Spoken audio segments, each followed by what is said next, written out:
So, say I'm the President of the United States. So I receive this message from the heavens. So my microwave dish, my SETI dish, finally captures something.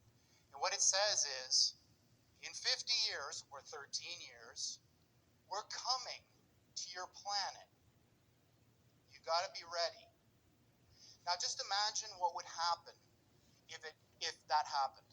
A super intelligent alien race beamed down a message to all of us Earthlings saying, we're coming July 13th, 2030, and boy, you better be ready because the mothership is landing right on the front lawn of the White House or wherever you wanted to land on that day. The amount of resources that would be marshaled to try to figure out what to do would encompass the whole world. AI is just like that. So when this thing that I'm talking about about those super intelligent AIs, so the one thing I can tell you is they're not going to be like us. So alien means, different. These things that we're Scientists and researchers are looking at how to change the weather on purpose. That's right. Lasers now could one day manipulate rain and lightning. CBS This Morning contributor Michio Kaku is a physics professor at City College of New York. Professor, nice to see you. Extraordinary seeing Al Gore and Bill Clinton there together with Charlie, wasn't it? That's right, yeah. Yeah, they did not get into this discussion, though. But it is fascinating. I mean, lasers, really? To change the weather? That's right. Well, as Mark Twain once famously said, everyone complains about the weather, but no one ever does anything about it. Well, instead of doing a rain dance, we physicists are firing trillion-watt lasers into the sky to actually precipitate rain clouds and actually bring down lightning bolts. This is potentially a game changer. But this is experimental. It's experimental. However, in the laboratory so far it works. When you have water vapor and you have dust particles or ice crystals, you can precipitate rain. It condenses around the seeds. These seeds can also be created by laser beams. By firing trillion-watt lasers, you rip apart the electrons, creating what are called ions, and these ions act like seeds, like dust particles, bringing down rain and even lightning. Very difficult. The CIA tried it during the Vietnam War. They tried to seed the clouds with crystals, iodide crystals, that form nuclei to form rain clouds to stimulate a monsoon season. The CIA did not like the Viet Cong, and the Viet Cong would operate in the jungle. So why not stop them in their tracks by seeding the clouds and creating an artificial monsoon? Even in the 60s, the CIA used this to bring down monsoons during the Vietnam War to wash out the Viet Cong. Governments have been playing with this thing. Alleged to.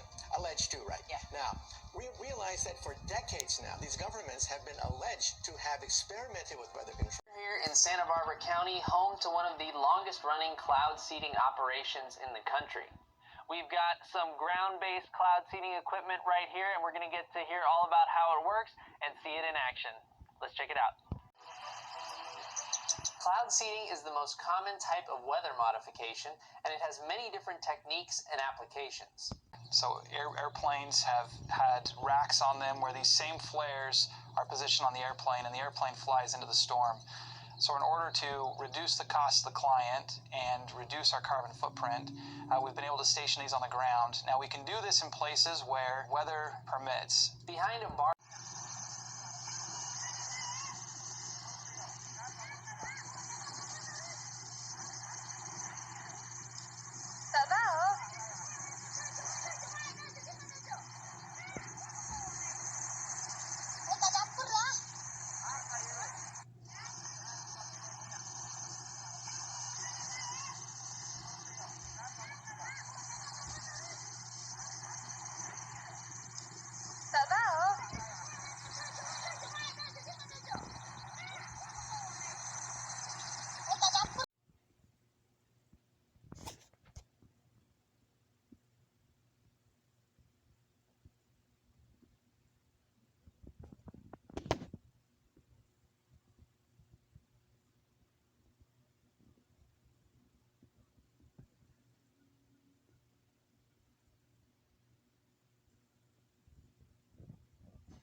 These words, demons, doesn't capture the essence of what's happening here.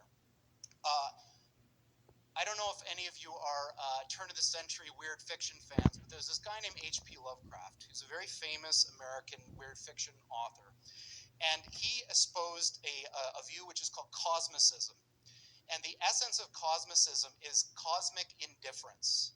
So what he was saying is basically, yes, there are these massively intelligent entities out there, but they're not good, they're not evil. They just don't give a shit about you even in the slightest. The same way that you don't care about an ant is the same way they're not going to care about you. And these things that we're summoning into the world now are not demons, they're not evil, but they're more like the Lovecraftian great old ones. There are entities that are not necessarily going to be aligned with what we want. So this transition is really massively important for our entire species to navigate. And going back to that thing that Sam Harris was saying, nobody is paying attention. This thing is happening in the background while people bicker about politics and what's going to be in the healthcare plan in the US. And underneath it all is this rising tsunami